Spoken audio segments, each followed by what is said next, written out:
परमात्मा सत्संग के बारे में क्या बताते हैं। सत्संग में समय मिलते ही आने की कोशिश करें तथा सत्संग में नखरे करने नहीं आवें। अपितु अपने आप को एक बीमार समझकर आवें। जैसे बीमार व्यक्ति चाहे कितने ही पैसे वाला हो, चाहे उच्च पदवी वाला हो, जब अस्पताल में जाता है तो उस समय उसका उद्देश्य केवल रोग मुक्त होना होता है।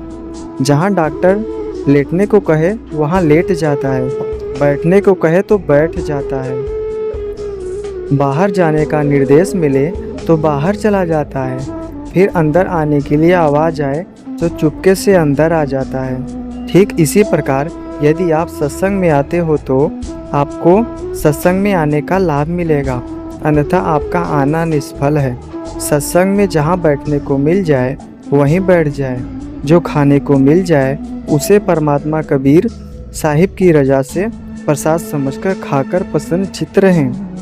परमात्मा कहते हैं, कबीर संत मिलन को चालिए, तज माया अभिमान, जो जो कदम आगे रखे वो ही यज्ञ समान। कबीर संत मिलन को जाइए, दिन में कई कई बार, वो सोच के मैं जो घना करे उपकार। कबीर दर्शन साधु का परमात्मा आवे याद, लेखे में ओहे घड़ी बाके दिन के बाद। कबीर दर्शन साधु का मुख पर बसे सुहाग, दर्शन उन्हीं को होते हैं जिनके पूर्ण भाग। अर्थात परमात्मा तो केवल एक ही है जो संत रामपाल जी महाराज जी हैं।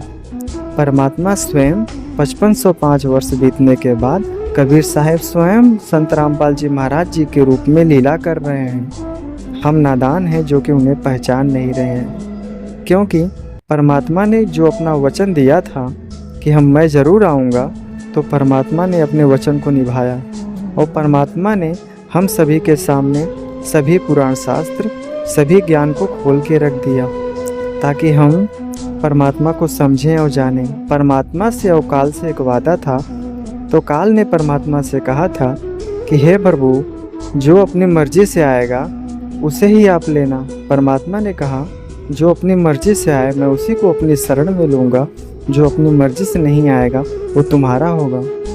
बंदी छोड़ सतगुरु रामपाल जी भगवान की जय हो।